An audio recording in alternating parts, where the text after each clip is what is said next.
Olá, eu sou a professora Elaine Moraes e esta é a disciplina Morfologia da Língua Portuguesa.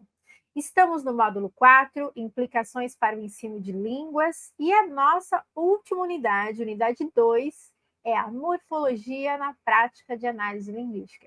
Agora é um momento muito importante. Então, vamos pensar um pouco sobre algumas questões. Primeiro, implicações para o ensino de línguas. Eu já expliquei que o nome desta unidade é um nome que foi atribuído em função do uso, mas nós já sabemos que muitas são as correntes em que a gente defende o uso da expressão, né, menos voltada para o ensino, como algo que vai, né, de um eixo para o outro, e mais voltada para a educação linguística.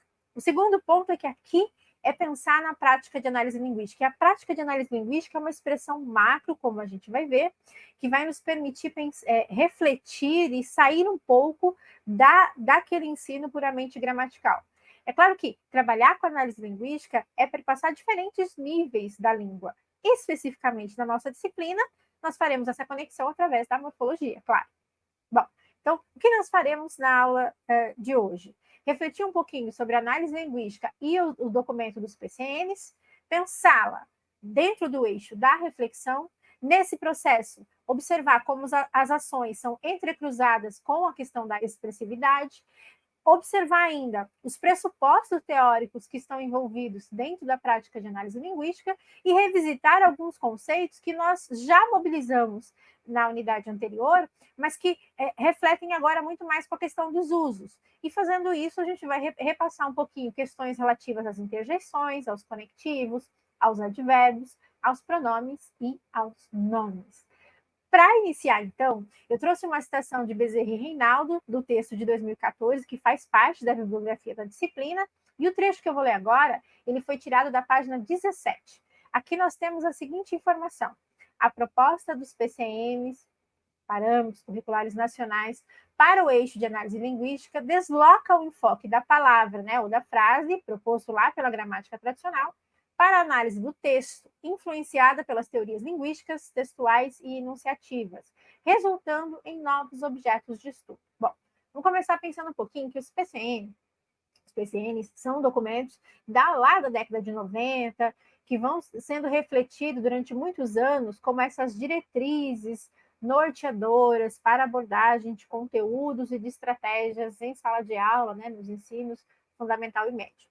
E durante muito tempo, esse documento, esse parâmetro, foi objeto de pesquisa por diferentes profissionais em vários campos, né, de estudos. E como objetos de pesquisa, dentro dos PCNs, nós temos o eixo da reflexão, que é o eixo da análise linguística.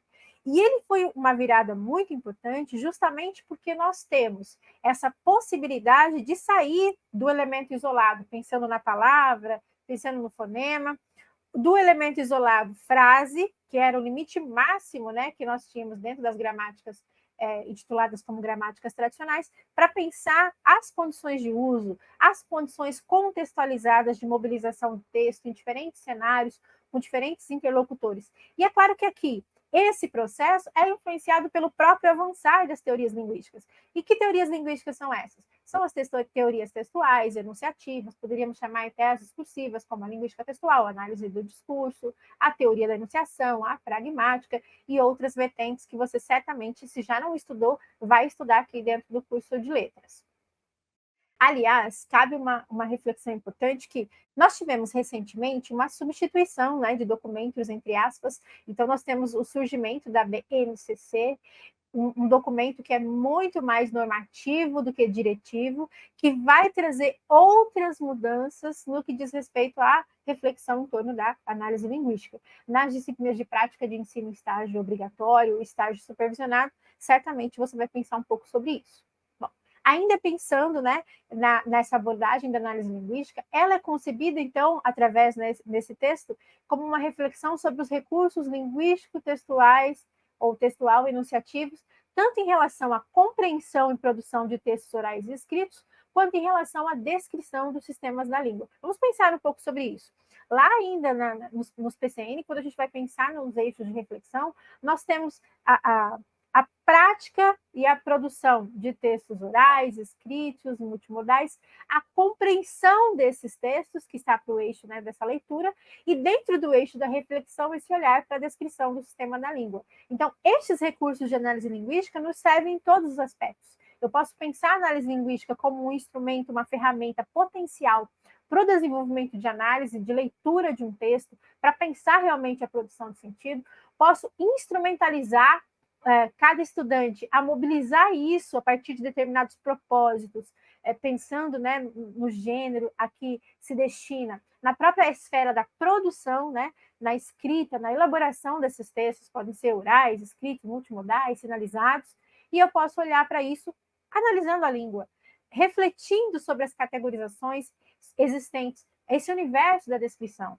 Observe que aqui nós estamos num eixo que nos permitiria adentrar, assim, com profundidade as concepções diferentes de gramática, como que essas concepções refletiram em conceitos de leitura e de produção textual ao longo dos anos na educação básica, como que na evolução desse processo isso se desemboca aqui nessa outra prática, que é a prática de análise linguística. Uma prática que, pelo próprio nome, como o próprio nome requer, nos leva a mobilizar determinados escopos teóricos num acionamento que vai nos permitir refletir sobre a língua de uma maneira muito mais concreta, contextualizada, muito mais conectada com os usos que nós, falantes, desenvolvemos nesse processo.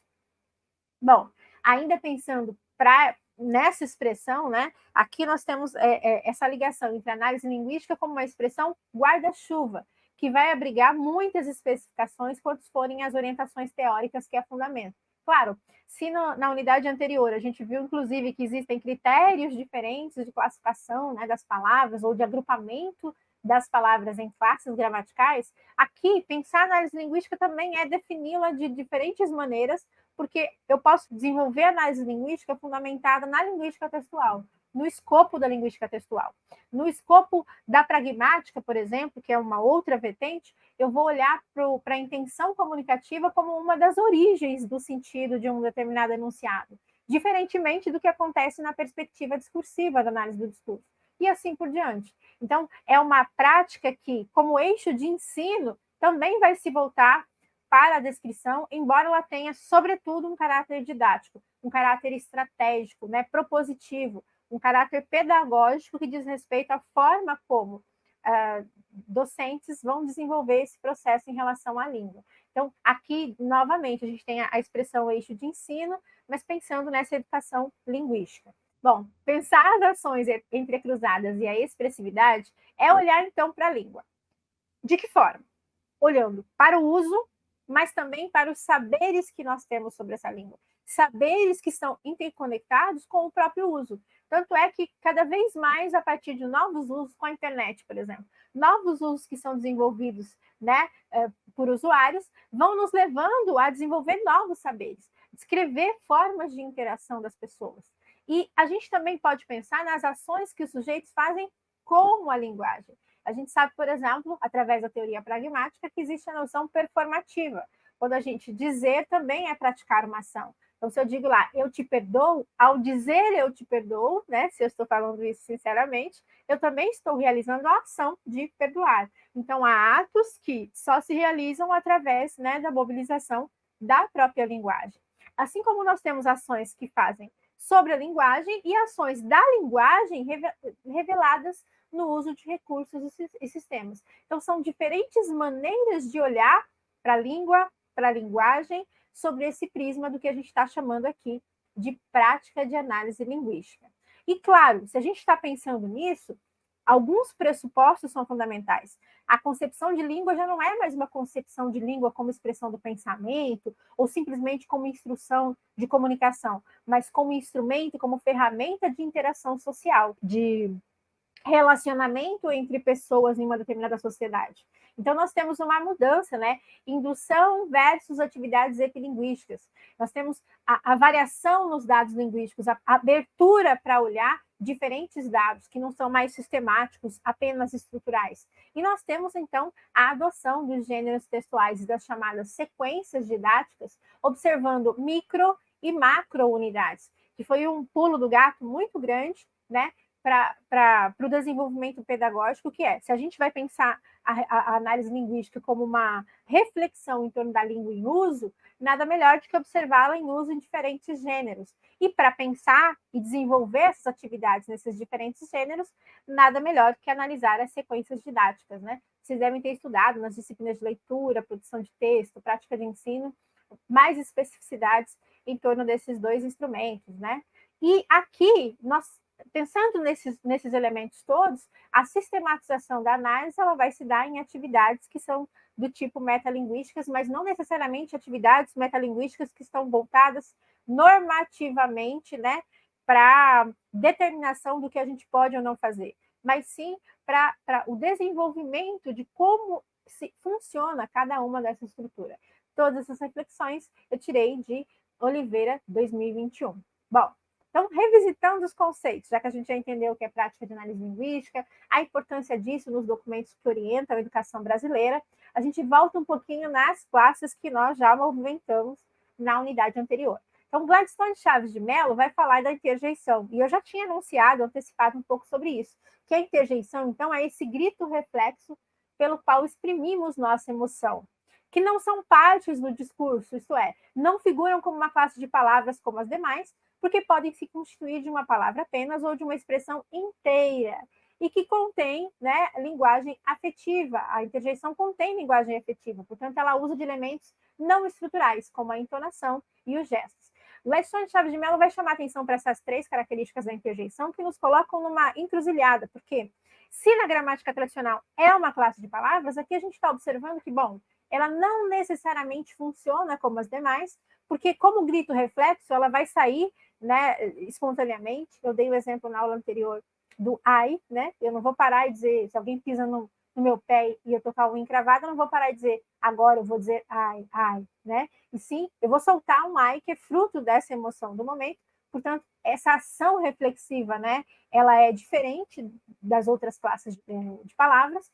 Essa coisa de eu poder ter uma interjeição constituída tanto por um fonema ali, por um morfema, né, por uma palavra, quanto por uma expressão inteira, e essa questão também de ela depender de outros elementos. A entonação, vocês podem ver que no exemplo que eu dei de ai, para demonstrar a emoção, eu subo um pouquinho o tom de voz, e eu posso fazer isso também com outros gestos.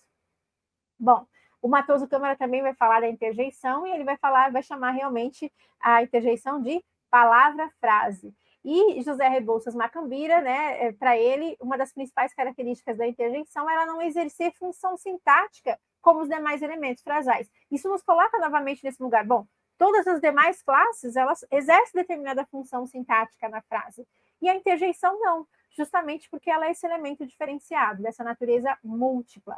Mas no nosso caso, né, diante de todos esses elementos, há níveis, lá no ensino médio, por exemplo, a gente pode refletir um pouco sobre essas especificidades, sobre essa independência, essa não dependência da função sintática, do elemento de concordância natural. Então, a gente pode refletir um pouco sobre esses processos, pode refletir sobre a relação direta entre isso e as pontuações, ou os outros caracteres das modalidades não verbais, né, multimodais, para a produção de sentidos, mas a gente também pode, em diferentes momentos, inclusive do ensino fundamental, pensar como que esse elemento comparece em alguns gêneros e o papel que ele desenvolve, que é um papel fundamental. Então, se de um lado ele não segue a organicidade das demais classes, do outro é imprescindível, né? Nas charges, nos memes, nos quadrinhos, nas tirinhas, nos bordões de novelas e em outros tantos gêneros que eu poderia mobilizar aqui. E nesses elementos, identificar essa interjeição já é o primeiro passo para a separação dos interlocutores, para um adentramento nos contextos, para a percepção dos propósitos de um texto, se eu estiver dentro de uma perspectiva que define a existência de um propósito, como, por exemplo, a pragmática, e para perceber recursos expressivos, produção de efeito de humor, efeito de crítica, a relação entre determinados personagens e assim por diante. Bom, os conceitos, os conectivos, né, para pensar essa revisitação de conceitos, também são um caso à parte que nos permitiria refletir sobre algumas coisas, né? Gladstone Chaves de Mello vai falar de conectivos puros, então vai chamar a preposição e a conjunção desses conectivos puros, por quê? Porque a função dessas palavras é conectar. Então, a preposição conectando palavras, como a gente já disse na aula anterior, conectando palavras de forma que a segunda palavra vai complementar o sentido da primeira, por exemplo, né, ou vai caracterizar, e as conjunções, que vai ligar ou dois termos de mesma função sintática, como a gente viu no caso dos núcleos de um sujeito composto, ou ligando duas orações coordenadas ou subordinadas. E aí, aqui, o grande pulo do gato é a diferença entre elas, né? Eu vou passar um pouquinho, e os conectivos mistos, que são os pronomes relativos, que como pronomes têm uma função, né, tem esse potencial, né, de substituir os nomes, mas que, enquanto pronome relativo, acaba exercendo três funções diferentes. Então, voltando um pouquinho, se a gente pensa na educação básica, sobretudo no ensino médio, a natureza dessa diferença. Porque, por exemplo, prepara-se muito estudantes para a produção de um gênero textual específico, né, de texto dissertativo argumentativo, sobretudo pensando, por exemplo, no Enem ou em outros vestibulares, em alguns formatos de vestibulares, mas mesmo nos formatos mais amplos, por exemplo, a Universidade Estadual de Maringá, no Paraná, usa o formato de gêneros textuais, pede de 2 a 4 propostas de produção de gêneros diferentes, então pode pedir uma carta, pode pedir uma resposta argumentativa, uma resposta interpretativa. E em todos esses textos, na preparação para esse momento, né, da fase estudantil, ressalta-se muito o exercício, o uso diversificado de conjunções, para evitar de repetir a mesma conjunção, mas, ao mesmo tempo, para usar a conjunção como esse elemento que cria cadeias evolutivas da argumentação, da expressividade, da interpretação. E nessa natureza é muito importante, inclusive, mostrar a mobilidade e a organicidade dessa diferença entre os conectivos que são puros e esses que são mistos. Misto por quê? Porque, além de ser conectivo, também é um pronome, né? Também é um pronome, e nessa natureza exerce esses três movimentos: funcionar como conectivo ligando orações, como pronome retomar o substantivo, substituindo na oração para evitar essa repetição, e, ao mesmo tempo, exercendo a mesma função sintática do termo que substitui. Então, isso aqui é muito importante, porque, às vezes, estudantes nessa fase escolar tem um ímpeto de usar pronome o tempo todo para evitar a repetição dos nomes, mas o que acaba acontecendo é tanto, número um, repetição de pronomes, que não deixa de ser uma repetição, algo que não colabora para a evolução do texto, que não colabora para a coesão, se não tem função estilística, né, se não tem função expressiva, e, ao mesmo tempo, alguns usos que são completamente inorgânicos, como a palavra onde, né, que muitas vezes é empregada em contextos em que ela não deveria ser mobilizada. E aí passa-se muito tempo repetindo-se as regras ou mostrando isso do ponto de vista dos erros, quando a gente pode, na verdade, observar a natureza desses funcionamentos. No caso das conjunções, por exemplo, dos conectivos puros, nós temos as coordenativas e as subordinativas, né? E esses usos, aditiva, adversativa, alternativa, explicativa e conclusivo, são muito mobilizados lá na parte da sintaxe, quando vai se caracterizar essas orações coordenadas do período composto, mas perde-se muitas vezes a possibilidade de mostrar como a adição ela é desenvolvida também em outros gêneros, né? Como essa função que é conectiva, ela também comparece, por exemplo, nos quadrinhos, nas charges, nas tirinhas, com outros instrumentos de outras modalidades de linguagem para criar essa soma. E como a gente consegue, enquanto leitoras e leitores, acompanhar esse processo de soma e desenvolver esse universo para a produção de leituras. A mesma coisa em relação com a diversidade. As adversativas, observar, por exemplo, em algumas histórias em quadrinhos, pega uma história em quadrinhos, separa em tiras, por exemplo, da mesma página, uma clássica, e mostra como, às vezes, determinada situação está se apresentando numa narrativa e, de repente,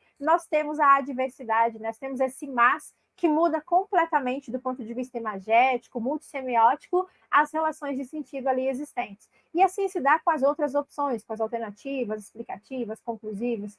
Nas subordinativas é a mesma coisa, porque aqui nós temos essa relação, né, entre a conjunção integrante e todas as outras, que são adverbiais ali, a integrante que comparece nas orações subordinadas substantivas, que são o terror, né, da garotada no ensino médio, e a causal, consecutiva, concessiva, condicional, conformativa, comparativa, temporal, final e proporcional, que são comuns às orações subordinadas adverbiais, são os famosos 6C-FTP, né, aquela fórmula tão estudada em sintaxe. E aqui nós temos também uma oportunidade muito grande de pensar como aparece, por exemplo, a relação causa e consequência.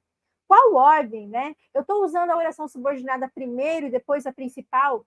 O que isso faz nessa mudança de ordem, do ponto de vista da importância que, como falante, eu posso determinar aqui nessa recepção, nessa interlocução com esse enunciado, né?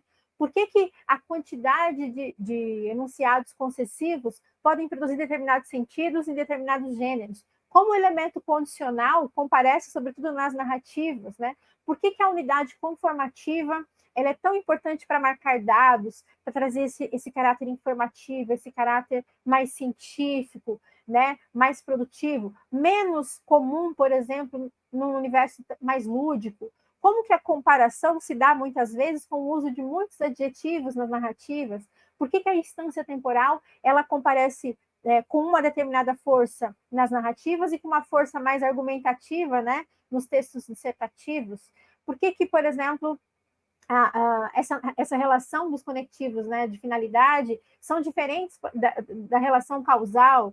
Como que a noção proporcional se dá de maneira multissemiótica? Então, são funcionamentos que podem nos levar, pela prática de análise linguística, a desmistificar um pouco o papel de todos esses elementos, né, tal como ele é visto nas gramáticas tradicionais, e nos caminhar, nos conduzir para uma outra esfera, que aproxima cada estudante de um uso concreto e o faz pensar sobre esse uso, né? Aqui eu deixei só um exemplo dos conectivos mistos, né, do pronome relativo, como é que ele funciona. Então, comprei os livros que você indicou. Ele está ligando, né? Então, aqui separando as orações, comprei, indicou, 2 verbos, 2 orações. Eu vou cortar antes do conectivo que e vou observar que ele realmente, como conectivo, liga 2 orações, né? Eu comprei os livros e você indicou os livros. E agora, para evitar a repetição dos livros, ele vai substituir essa expressão nominal, os livros, né, na segunda oração. E depois, bom, já que ele substituiu, ele vai exercer a mesma função sintática, né, que é a de objeto direto do verbo indicar. Você indicou o quê? Os livros. Então, aqui nós temos exemplificada essa tripla função, né, dos pronomes relativos. Avançando um pouquinho, a gente também pode revisitar os conceitos nos advérbios. Aliás, qual que é o grande problema nas classificações tradicionais do advérbio? Primeiro, a não clareza da ideia de circunstâncias. Vamos lá. Quando você vai para uma gramática, para um livro didático e procura pelo critério semântico a definição de advérbio, você vai encontrar lá. É a palavra, por exemplo, que admite ou expressa determinadas circunstâncias da língua. Mas o que significam, então, essas circunstâncias? O que é e o que não é circunstância?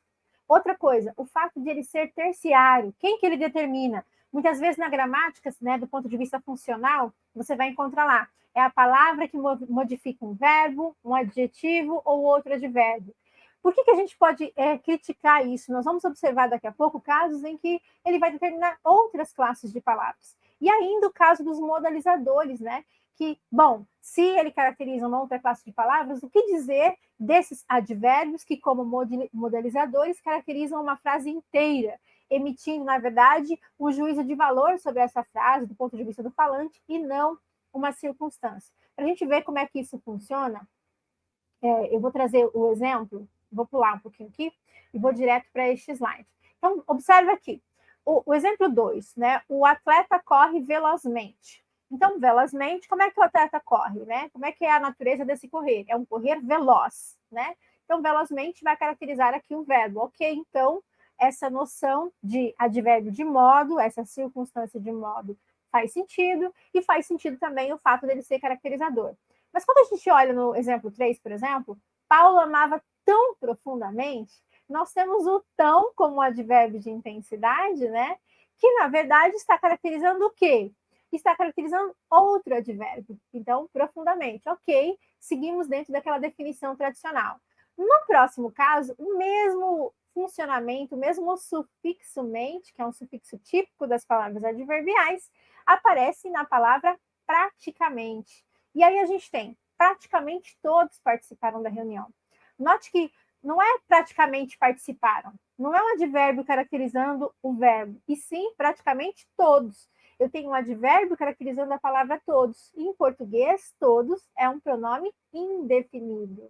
Olha só no caso 5. Foram noticiadas mais de 20 mortes. Esse mais, que classicamente é um advérbio de intensidade, está caracterizando, na verdade, aqui o numeral 20. Assim como no exemplo 6, o argumento acima não procede. Acima, que é um clássico advérbio de lugar, na verdade está caracterizando um substantivo, o argumento, e não o verbo proceder. Então a gente já começa a perceber essa mobilidade, esse potencial de caracterizar outras classes de palavras. E eu poderia ter deixado aqui um outro exemplo, que é o exemplo clássico dos enunciados, né? Eu gosto muito de usá-lo em sala de aula, que é assim: felizmente, ninguém morreu no acidente. Num caso como esse, felizmente também termina com o sufixo mente, mas veja, não é felizmente ninguém, não é felizmente morreu, não é felizmente no acidente.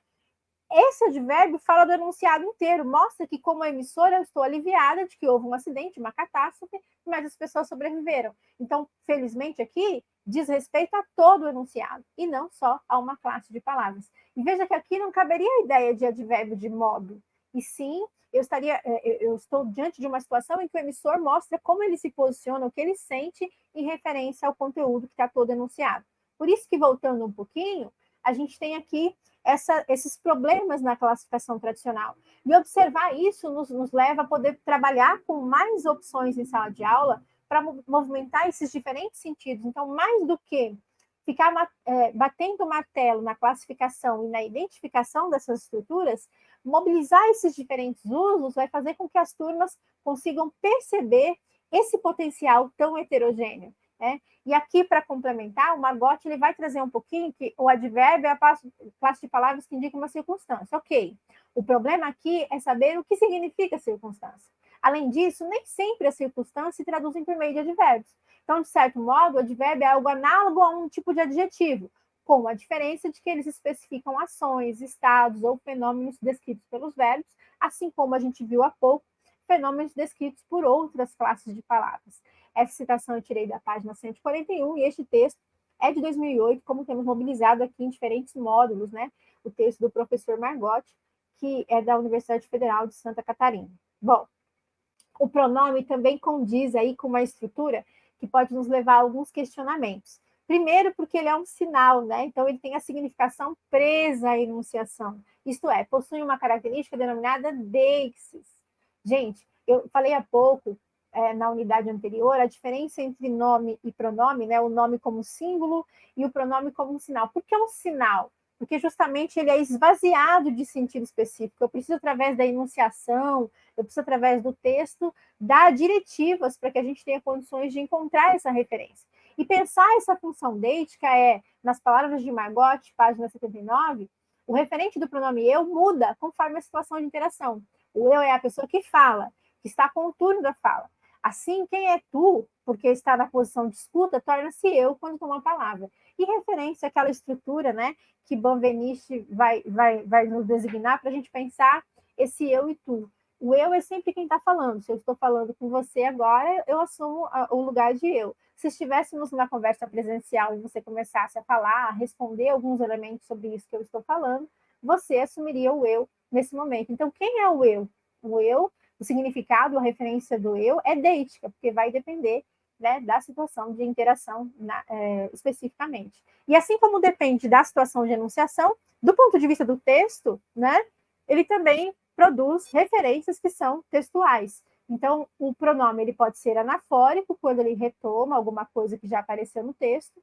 Exemplo, silêncio, é isso que eu quero. Nós já vimos um caso similar na unidade anterior, e ele pode ter a natureza catafórica, quando ele antecipa alguma coisa, né? Quero isto. O que, gente? Silêncio. Os pronomes demonstrativos aqui mostrados, eles têm inclusive essa natureza. A segunda pessoa, isso tem esse potencial de anáfora, né? De retomar, e a primeira pessoa, isso tem esse potencial de catáfora. Na unidade anterior, a gente viu como isso acontece, por exemplo, em alguns textos, e como a catáfora pode favorecer essa ativação da curiosidade, né, do leitor, do interlocutor. E o pronome a gente também pode pensar do ponto de vista da classificação sintática. Então, nós temos os pronomes que são substantivos, portanto, eles substituem o nome para evitar repetição. Na unidade anterior, eu já chamei a atenção para o fato de que, às vezes, é um problema. O aluno, o estudante, ele pode começar a usar demais esses pronomes substantivos, aí ele acaba repetindo ele e ela no texto inteiro, por exemplo, né? Então, aqui nós estamos falando especificamente dos pronomes pessoais, demonstrativos, né, neutros, indefinidos, invariáveis, interrogativos, de tratamento, demonstrativos neutros, pronomes relativos, etc. Então, o exemplo aqui, ele fez a tarefa ou comprou-o na banca de revistas. E aí a gente tem uma coisa importante, que é a diferença entre a classificação morfológica e a classificação sintática, né? Do ponto de vista morfológico, ele e o são pronomes pessoais. Mas, sintaticamente, se a gente parar para pensar, por que existe o pronome pessoal do caso reto, como ele, e o pronome pessoal do caso oblíquo, como que é uma herança latina, né? A noção de caso. Justamente porque os pronomes pessoais, eles têm essa possibilidade de figurar como sujeito nas orações e os pronomes oblíquos como objetos, seja ele objeto direto ou objeto indireto. Bom, aqui, especificamente nesse ponto, eu queria chamar a atenção, pensando do ponto de vista da prática de análise linguística, como é importante a gente pensar um pouco sobre essas classificações no confronto com os usos, né? Porque aqui a gente tem alguns exemplos, né? O 11, 12, 13, 14 e 15.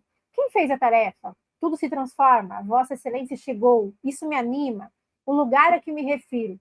Aqui a gente tem uma possibilidade ampla de pensar algumas coisas. Quando se classifica sintaticamente nas orações, nas disciplinas de sintaxe, é muito comum a gente chamar atenção, né, para o que é o sujeito simples, né, o sujeito simples como aquele que está expresso na frase ou na sentença, e muitas vezes o confronto com algumas unidades do ponto de vista semântico causam muita dificuldade em estudantes. Por quê?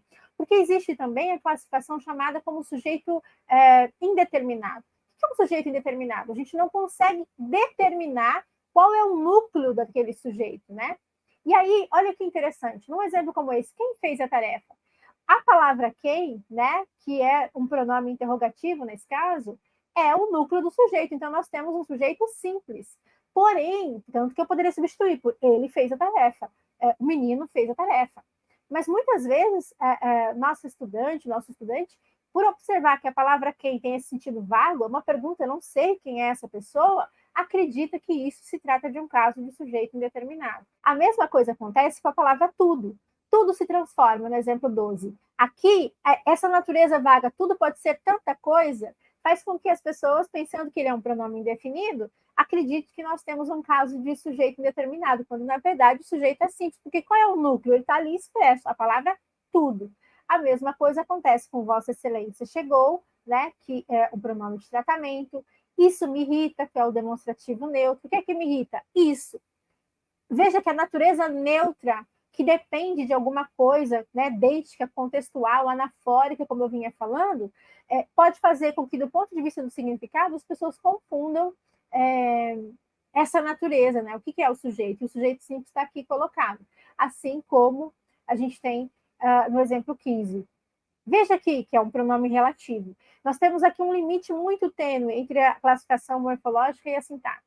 E pensar sobre isso é levar, inclusive, por exemplo, né, no ensino médio, a uma reflexão. Se no texto dissertativo argumentativo a gente tem que defender uma tese a partir de determinados argumentos, não importa se você vai elaborar uma dissertação por defesa da tese, causas e consequências, prós e contras, observar, por exemplo, que determinados pronomes, como os interrogativos, os pronomes indefinidos, eles vão levar para uma indeterminação que é semântica, independentemente de como isso vai se refletir sintaticamente, que pode não ser interessante quando se quer defender determinada tese, né, com propriedade. Então, observar como que alguns textos científicos, eles não devem ser permeados pelo pronome indefinido, porque justamente essa indefinição, ela é contrária a alguns pressupostos do que é fazer ciência, da ciência como esse lugar mais aproximado do que seria uma realidade, uma verdade, uma certeza. Então, há uma série de elementos aqui que nós podemos mobilizar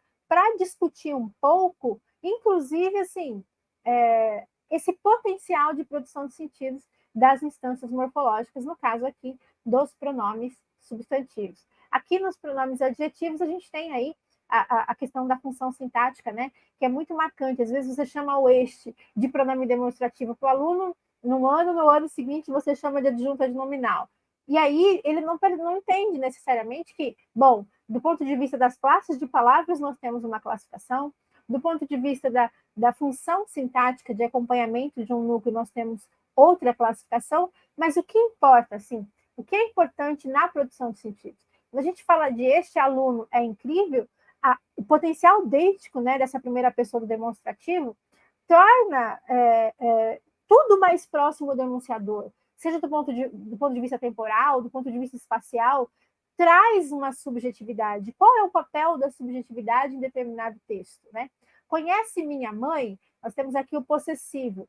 Lembrando que eu posso ou não usar um artigo antes do possessivo. E quando eu uso, as questões de intimidade, de conhecimento, de caracterização, ficam tão acentuadas quanto se eu estivesse mobilizando um adjetivo para caracterizar essa minha mãe, né? Muita gente foi ao encontro, né? Esse potencial de gênero do pronome indefinido, muita, que rompe um pouquinho com a própria noção de definição que é própria a esses pronomes, e assim por diante, né? As categorias pronominais são um caso à parte, que também nos permite pensar um pouco, porque se a gente tem lá as 3 pessoas, né, do discurso, o falante, entre aspas, o ouvinte, eu não gosto muito dessa expressão, mas ela é clássica nos estudos, acho que essa expressão, ela ignora um pouquinho do ponto de vista do povo surdo, né, os interlocutores, e o assunto, que seria essa terceira pessoa, essa não pessoa para Benveniste. Bom, a oposição, então, entre as diferentes pessoas se efetiva mediante radicais distintos. Pensar nessas 3 pessoas do discurso é muito importante, né, do ponto de vista dos papéis que são assumidos numa situação de comunicação, mas isso se cruza um pouco com as pessoas gramaticais por excelência. Porque, veja, quando a gente usa, por exemplo, o pronome você, o pronome você diz respeito à segunda pessoa do discurso, que é com quem a gente fala. Mas ele vai levar o verbo para a conjugação da terceira pessoa gramatical do singular. Então, eu não digo você estudas, já falamos sobre isso em módulos anteriores. Eu digo você estuda. E por que isso acontece, né? Como que um pronome de tratamento, a depender dele, ele te leva para a terceira pessoa do gramatical ou para a segunda pessoa do plural? Esse afastamento por respeito que historicamente foi se estabelecendo na língua, um afastamento por respeito que não condiz nem com o universo, né, atual, quando o você é o suprassumo de uma comunicação coloquial mais próxima, mais afetiva. Na verdade, com os tempos de internet, ou mesmo com as especificidades do texto oral, as pessoas nem usam mais você simplesmente, mas falam você. Você estuda onde, por exemplo, né? Então, são questões, são especificidades que nos permitem pensar um pouquinho, ainda dentro das notações pronominais, o uso de voz como um uso muito comum, né, de afastamento, um distanciamento por respeito que era próprio ao universo religioso, que ainda se traduz, né, em orações que são clássicas e que são conhecidas, ou o uso de nós para se referir à própria pessoa, né, como um falante único, que é um uso social conhecido, né, como um gesto de modéstia, por exemplo, ou o uso do você nos gêneros publicitários, né, que acontece no singular, ou na aula, por exemplo, na aula de educação à distância, de vez em quando a gente solta um vocês, porque sabemos que estamos falando com uma pluralidade de pessoas, mas qual é a recomendação pedagógica? Usar o você, para aproximar realmente com esse singular do consumidor, de cada aluna, de cada aluno, como uma pessoa particular, né? Passando essa ideia de um público-alvo que pode se sentir como pessoa única, direcionada, né, para a mensagem da publicidade, para a mensagem de uma aula. E o caso das silepses, né? Eu vou deixar aqui que vocês pesquisem os 3 tipos, a silepse de gênero, de pessoa e de número, que são silepses importantíssimas porque nos fazem questionar um pouquinho os princípios da concordância e como muitas vezes a concordância sintática se dá do ponto de vista dos sentidos e não necessariamente do funcionamento sintático da frase. E a notação da não pessoa, que é aquela terceira pessoa, que é apenas o assunto, não um sujeito que necessariamente exerce alguma função na comunicação. Como que a não pessoa comparece, por exemplo, sobretudo nos textos narrativos? Qual é o papel, né, dessa terceira pessoa nos textos narrativos? Por que essa não pessoa nos permite criar diferentes perspectivas, né, dentro da narrativa? E dentro da revisitação dos conceitos, nós também temos a referência temporal dos demonstrativos, eu já falei um pouco sobre isso na unidade anterior, de forma que as primeiras pessoas, por exemplo, este e esta, podem fazer referência tanto ao tempo presente quanto a um futuro próximo. Então, a segunda pessoa como esse elemento tem referência a um passado mais próximo, e a terceira pessoa com esse potencial, né, de referência a um passado distante. Então, esta semana farei uma viagem. Então, esta semana, junto com a unidade farei, que é futuro do presente, marca, né, essa relação de projeção em relação à viagem. Essa aula ocorreu na semana passada como um anafórico, um deítico que vai recuperar uma coisa recente do passado, e naquele tempo tudo era diferente, em referência a um tempo muito mais antigo, muito anterior, como é o caso da ditadura no Brasil. A referência espacial não é diferente, vai sempre trazer a gente ou para uma relação mais próxima do falante, do interlocutor a uma distância dos dois, é o que acontece com o demonstrativo, né? Esta caneta é minha, essa blusa está combinando com você, naquela praça, a 2 quadras, existe uma central de informações, e assim por diante. E para revisitar os conceitos do ponto de vista dos substantivos, a gente pode pensar um pouquinho nessa natureza que Margot vai destacar como uma natureza filosófica. Então, o problema nesse caso é identificar o ser. Se o substantivo é a palavra que designa seres em geral, o que é o ser, né? Por outro lado, há nomes que não se referem a seres. Fé, sentimento, emoção, choro, doença, ideia, etc. Além do fato de que qualquer vocábulo pode ser substantivado. Eu posso falar em o aqui e agora. Aqui, gente, e agora são advérbios. Então, aqui de lugar, agora tempo. E a gente já viu que é uma conjunção. Mas quando eu digo aqui e agora, o que eu fiz? Eu substantivei, né, essas palavras numa palavra só. A mesma coisa acontece com o sim, que seria classicamente um advérbio de afirmação. Coloquei o artigo, se transformou em substantivo. Ou o be, ou viver, né? O verbo no infinitivo, e de repente aqui funciona como substantivo. Essa citação é da página 140 e o ano 2008. Bom, eu poderia continuar falando de especificidades de outras classes que poderiam ser movimentadas. O próprio adjetivo, por exemplo, que nos permite, muitas vezes é definido como uma palavra que indica qualidade, mas esse caráter apreciativo do adjetivo, ele tem uma natureza tão diversa, tão significativa, é tão importante, por exemplo, para a compreensão do gênero romance, para a caracterização dos contos, para a marcação da própria estrutura das narrativas. Ele é muito complexo do ponto de vista do texto publicitário, porque ele nos permite camadas de atuação direta com os consumidores, ao mesmo tempo que ele não é tão bem-vindo em determinada lógica de um texto científico ou de um texto dissertativo, se ele não tiver numa confluência mais caracterizadora e menos apreciativa, a depender da vertente, né? Uma vertente científica, por exemplo, que prime pela objetividade da linguagem. Ainda existe esse mito de que o texto científico tem que ser totalmente objetivo. Nesses textos não cabe determinados adjetivos apreciativos, e assim por diante. Poderia falar de várias classes, mas aqui nesta aula é só um princípio para a gente refletir um pouco sobre a relação entre a morfologia e a prática de análise linguística. E para e caminhando para o fechamento dessa reflexão, pensando no papel da docência, eu trouxe um trecho de Oliveira, da página 81, onde a gente vai ter um pouco a natureza do quanto é polêmico e complexo atuar a partir dessa prática. Então, vamos lá.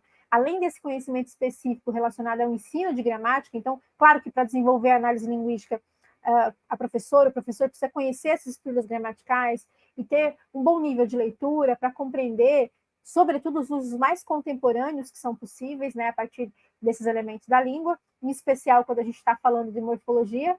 Também é necessário um conhecimento amplo, porque estamos tratando da análise da língua, linguagem em ação, né, de construção de sentido.